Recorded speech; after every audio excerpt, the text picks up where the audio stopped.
ఎర్ర సముద్రంలో కార్గో నౌకపై హౌతీలు క్షిపణి దాడిలో 3 మృతి, 6గురికి గాయాలు. దీనికి సంబంధించిన మరిన్ని వివరాలను ఈ వీడియోలో తెలుసుకుందాం.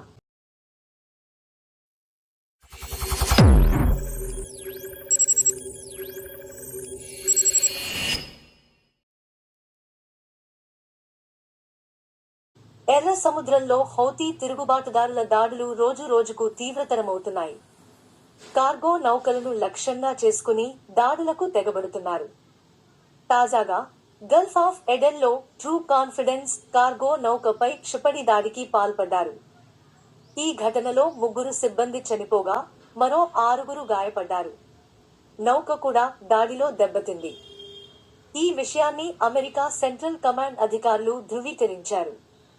గాయపడిన వారిలో 3 పరిస్థితి విషమంగా ఉన్నట్టు తెలిపారు. ఘటన జరిగిన సమయానికి నౌకలో 20 మంది సిబ్బంది, 3 సాయుధ గార్డులు ఉన్నారని చెప్పారు. వారిలో ఒకరు భారతీయుడు, 4 వియత్నాంకు చెందినవారు సహా ఫిలిప్పీన్స్కు చెందిన 15 మంది సిబ్బంది ఉన్నట్లు నౌక యాజమాన్యం పేర్కొంది. యెమెన్ నగరం ఎడెన్కు 90 కిలోమీటర్లు దూరంలో స్థానిక కాలమానం ప్రకారం బుధవారం మధ్యాహ్నం 11:30 గంటల సమయంలో ఈ ఘటన చోటు చేసుకుంది.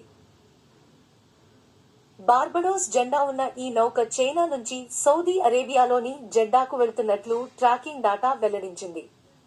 గాజాపై ఇజ్రాయెల్ దాడులను వ్యతిరేకిస్తూ పాలస్తీనాకు మద్దతుగా గత నవంబరు నుంచి కార్గో నౌకలపై హూతీ తిరుగుబాటుదారులు చేస్తున్న దాడుల్లో ప్రాణాలు కోల్పోవడం ఇదే మొదటిసారి. గ్రీస్ యాజమాన్యానికి చెందిన ట్రూ కాన్ఫిడెన్స్ కార్గో నౌక బార్బడోస్ జెండాతో వెళుతుండగా ఈ దాడి చోటు చేసుకుంది. దీంతో నౌకకు భారీ ఎత్తున నష్టం వాటిల్లినట్లు యాజమాన్యం తెలిపింది.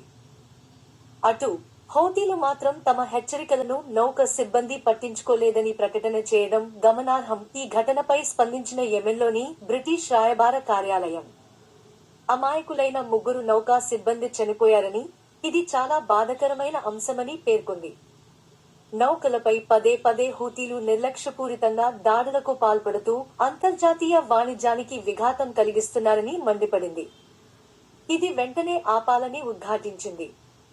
దాడి సమాచారం అందిన వెంటనే నౌక సిబ్బందికి రక్షణగా అమెరికా నేతృత్వంలోని యుద్ధ నౌకలు వెళ్లినట్లు సమాచారం.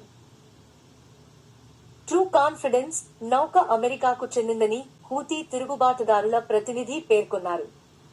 గత 2 రోజుల్లో హూతీలు 5 సార్లు యాంటీ షిప్ బాలిస్టిక్ క్షిపణులతో దాడికి పాల్పడ్డారు. అమెరికాకు చెందిన 2 యుద్ధ నౌకలపై మంగళవారం హూతీ తిరుగుబాటుదారులు దాడులు చేశారు. నౌకా విధ్వంసక క్షిపణులు, డ్రోన్ల సాయంతో 2 డెస్ట్రాయర్లపై దాడులు నిర్వహించినట్లు తెలిపారు. యుఎస్ఎస్ కార్ని లక్ష్యంగా ప్రయోగించిన 3 యాంటీ షిప్ మిస్సైళ్లను, డ్రోన్లను కూల్చివేసినట్లు అమెరికా దళాలు పేర్కొన్నాయి.